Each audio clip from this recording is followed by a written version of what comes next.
In our news bulletin for this evening, Niue has been selected to chair the Pacific Leaders Group.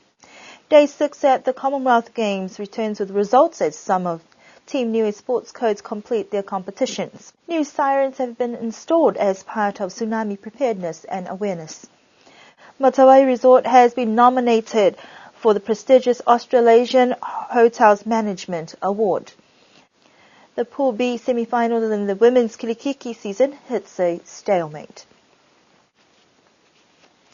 Niue has been chosen as the new chair for the Polynesian Leaders Group for the next year. The selection was made at the group's 4th meeting that was held in Auckland, New Zealand. The Polynesian Leaders Group consists of leaders from American Samoa, Cook Islands, French Polynesia, Niue, Samoa, Tokelau Tonga, and Tuvalu.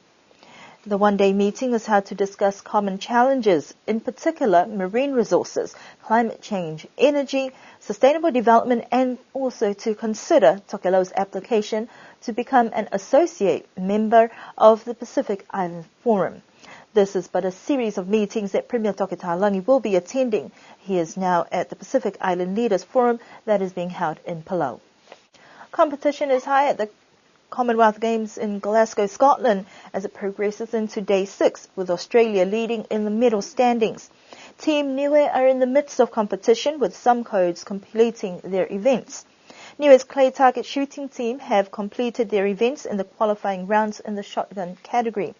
There are 2 competitors in the double trap men's, 2 for the single trap in the men's section, and 1 for the skeet competition for the men's, as well as 2 young women in the women's trap event. Despite their best efforts, Niue's shooting team failed to qualify to make it through the semi-finals and finals. Jack Ferretti in weightlifting set a total weight of 218 kilograms, with 95 kilograms in the snatch and 123 kilograms in the clean and jerk. Jack also set a new personal best and national record in one of those lifts. But it was India who took out gold and silver in that category, and a lifter from Australia took bronze. Malia Ver had a total of 120 with a snatch of 50 kilograms and a clean and jerk of 70 kilograms. The gold went to a lifter from Canada who had a total weight of 250 kilograms. Samoa took silver and Fiji took bronze. One lifter did not finish his lifts, while there are 2 lifters remaining who will be competing today. Lawn bowls have had a full schedule with singles, pairs, 3s and 4s team events in both men's and women's. Results have yet to be finalized. As for the athletics team, their competition starts tomorrow with Jinam Hopotoa scheduled to compete in the men's discus. Misinia Misikea and Ikipa Misikea will be throwing in the men's javelin. We wish all the teams well as they compete and stay on for the closing of the games before returning to the island. Niue is in the process of having sirens installed this week as part of a regional project for tsunami preparedness.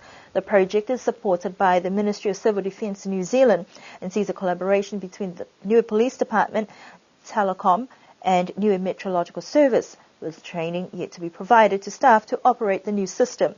Engineers are on the island to install 9 sirens in selected locations on the western coastal villages from Avasele all the way to Hiktavake. There has been a funding project for sirens throughout the Pacific. What's different about Niue's siren system is that you have a voice capability. So the other islands are sound only, a tsunami siren sound only. These ones you can actually speak over so that the public can hear what the instructions are. So the siren will only ever be for tsunami, but if you have a cyclone coming, then the Chief of Police can tell you the instructions over the speakers. So the master switch is in the telecom building, and what they do is they assess whether there's a tsunami threat or not, and then they send a signal over the radio to the repeaters, which come in at the antenna that you see on the poles, goes down to the siren box, and then back up and sets the siren off. So it's radio controlled. There's batteries in them as well, and they last for 5 days. So as long as you've got your power up again in 5 days, then they should be fine. A maintenance program has also been put in place to ensure that the system remains operational. And Susan says that the project is on track with the installation to be completed by next week. In the meantime, there are also cautionary messages for people to be mindful of. One of the things that it's important for the public to understand is that not to touch it because it's hooked up to the mains power supply. So if you touch it, you could get electrocuted. So if you see something wrong with it, report it to the police and they'll make sure that it gets fixed. But we don't want you getting electrocuted. Newest system is slightly different because it has a PA capability where messages can also be verbally transferred using the sirens in case of cyclones or any other disasters. The expectation is that the sirens will serve as a reliable warning system for people to be aware of and to minimize risks posed by disasters. Matavai Resort has been nominated as a finalist for the prestigious Hotel Management Awards alongside a list of highly respected South Pacific properties. Finalists have been revealed in 12 categories, and Matavai is in the South Pacific property that also includes resorts from Samoa, New Caledonia, Vanuatu, French Polynesia and the Cook Islands. We spoke with the Matavai manager to gauge what her views were in being nominated. I'm proud for Matavai and the team at Matavai, and I'm really proud for the country of Niue. We're working really hard to grow tourism, and so it's a huge achievement to be nominated against these other countries' really biggest and brightest resorts. It's an acknowledgement of the work over the last few years since the renovations. We've been working very, very hard to grow our service and our standards here. So internally, it's a big recognition. Externally, we'll obviously be making the most to tell the world about this and the fact that we are being nominated on this platform. We've been working on a focus of bringing Niue back into the resort again.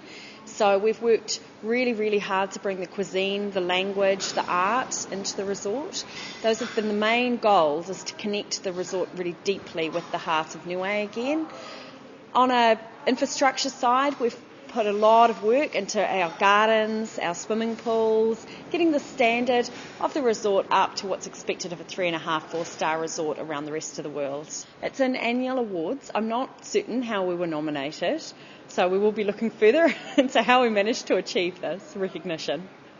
The Hotel Management Awards highlights Australasian accommodation industries to recognise excellence over a range of categories, properties and chains.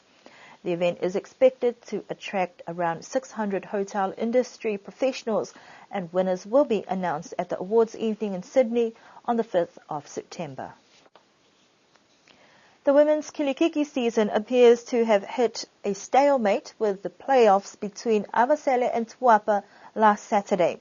The last game in Pool B was delayed due to community commitments over the past few weeks, but Liku was the venue for the game that would determine who would make it into the finals against Pool A winner Alofi. According to sources, Tuapa bat first with the team managing a combined score of 165 runs. By midday, it was Avasele's turn to take to the pitch and play catch-up. However, there was some disagreement on the field that could not be resolved, a matter that took more than an hour and a half of debating between teams, captains and umpires. Avasele had 2 batters on the pitch and 3 left to bat with a fair amount of runs left to get Tuapa's score.